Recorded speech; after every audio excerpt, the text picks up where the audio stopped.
Gwalpokhar block के स्टूडेंटों के लिए, गार्जियनों के लिए एक बहुत ही अहम खबर निकलकर सामने आई है। एक खुशी की खबर यह है कि ग्वालपोखर के 5 ऐसे हायर सेकेंडरी स्कूल है जहां पर West Bengal council of higher secondary education ने साइंस स्ट्रीम के लिए परमिशन दे चुका है।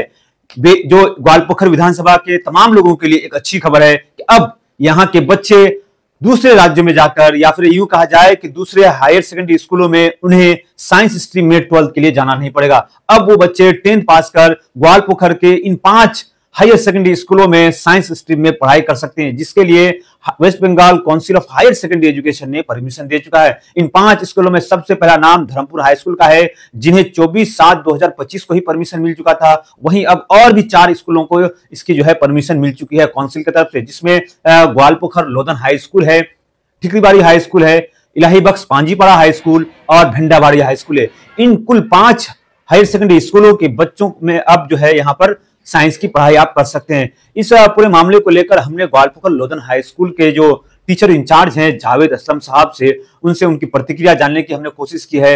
उन्हें इस स्ट्रीम से स्टार्ट होने से यहाँ के बच्चों को कितनी सुविधा मिलेगी, उन्होंने अपनी बातें मीडिया के सामने रखी हैं। West Bengal council of higher secondary का बहुत बहुत शुक्रिया, और ग्वालपोखर के अवाम के लिए, स्टूडेंट्स के लिए ग्वालपोखर हाई स्कूल में बहुत ज़रूरत था साइंस स्ट्रीम का। आर्ट्स और कॉमर्स पहले से ही है, साइंस नहीं था, लेकिन इस बार 2025, 26, 27 के लिए साइंस स्ट्रीम का सब्जेक्ट परमिशन हम लोग को मिला है, physics, chemistry, biology and mathematics. तो इसके लिए काउंसिल का बहुत बहुत धन्यवाद करते हैं, और साथ साथ हमारे लोकल एडमिनिस्ट्रेशन, खासकर BDO sir, SI sir, DI साहब, इन लोगों का, अनवर सादत, इन लोगों का बहुत बहुत शुक्रिया है कि इन लोगों ने हमारे स्कूल को चुना है। इसके साथ साथ पांजीपाड़ा हाई स्कूल और धर्मपुर हाई स्कूल को भी चुना है। तो हम समझते हैं कि ग्वालपोखर के अवाम के लिए, खास करके गरीब बच्चों के लिए बहुत बड़ी उपलब्धि है, और इसका पूरा श्रेय, पूरा कंट्रीब्यूशन हमारे ऑनरेबल मंत्री गुलाम रब्बानी साहब का है, जिन्होंने इसको काम करवाया।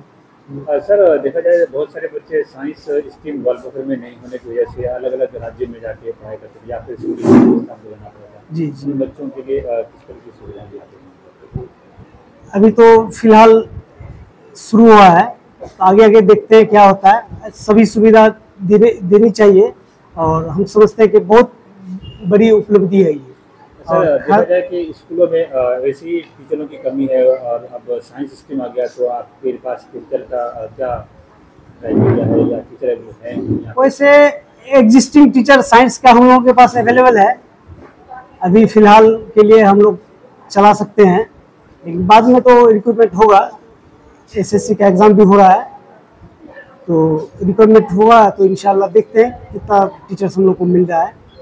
तो इस सेशन के लिए तो हम लोग हैं, अभी अवेलेबल टीचर है हम लोगों का। सर, जैसे बोर्ड ने जो एडमिशन हो या रजिस्ट्रेशन हो क्लोज कर दिया है, तो इस बार क्या एडमिशन हो पाएगा साइंस में?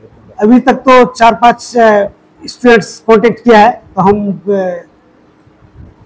Waste Bengal council of higher secondary से ईमेल करके जानेंगे ये क्या रजिस्ट्रेशन करेंगे वो लोग। अगर वो लोग पोर्टल खुल रहा है तो हम लोग इसी साल उन लोगों का रजिस्ट्रेशन कर सकते हैं।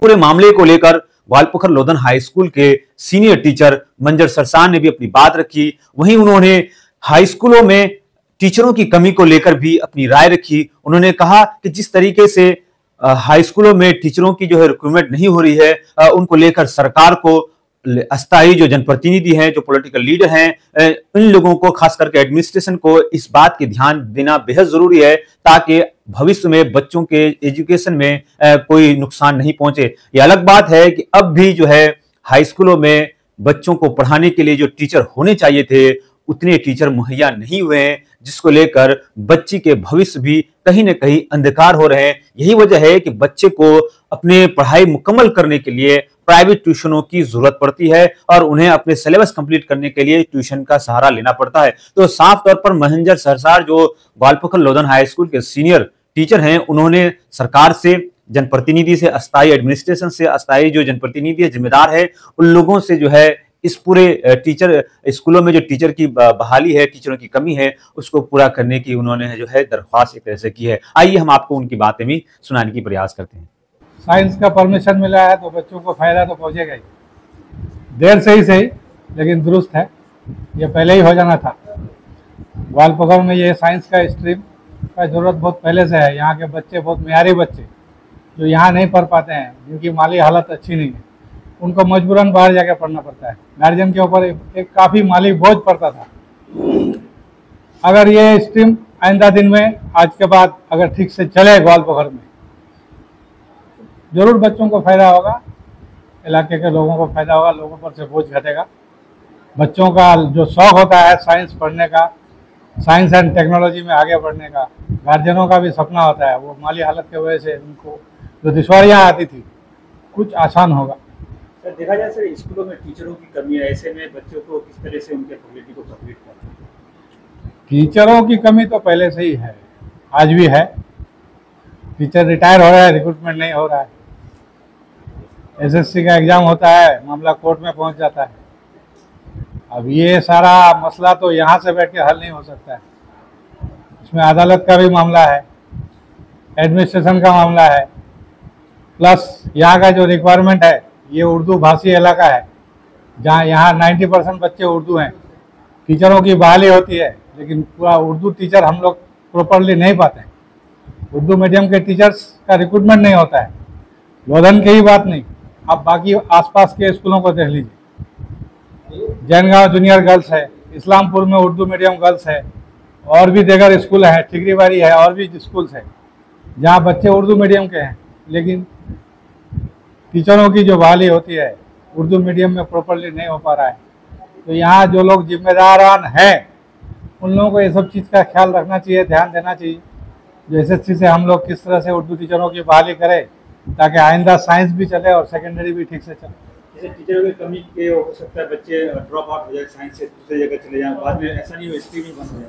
टीचरों की कमी सेकेंडरी लेवल में भी है, ड्रॉप आउट तो नहीं हो रहा है, बच्चे पढ़ रहे हैं।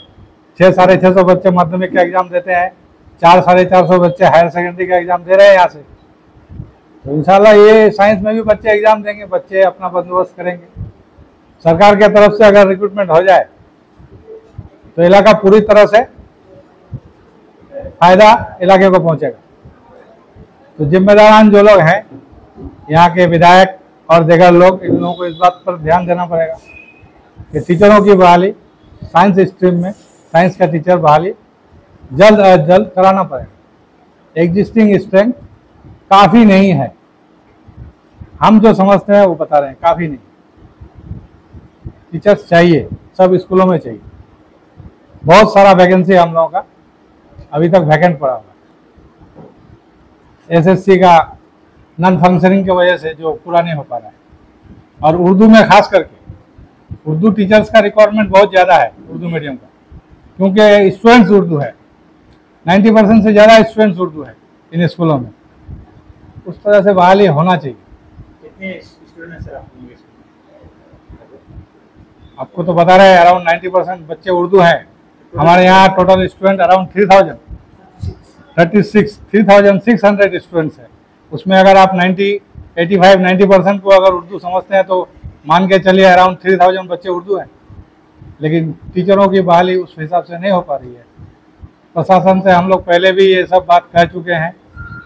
हमारे यहाँ इंस्पेक्शन में बहुत ऑफिसर्स आए हैं, उन लोगों को भी हम लोग कहे हैं, और लोकल सबको पता है, सारे एडमिनिस्ट्रेशन के लोगों को पता है, जो यहाँ के रिप्रेजेंटेटिव है उनको भी पता है। इन बातों पर गौर फिक्र होनी चाहिए। बच्चों की सही बच्चों को सही सहूलत पहुँचाने के लिए ज़रूरत है टीचर्स का रिक्रूटमेंट का, ये बहुत इंपॉर्टेंट चीज़ है। और बाकी जो लैब वगैरह है, ये फैसिलिटीज़ है, ये सब भी मुकम्मल तौर पर नहीं है यहाँ पर। इंफ्रास्ट्रक्चर का भी डेवलपमेंट ज़रूरी है।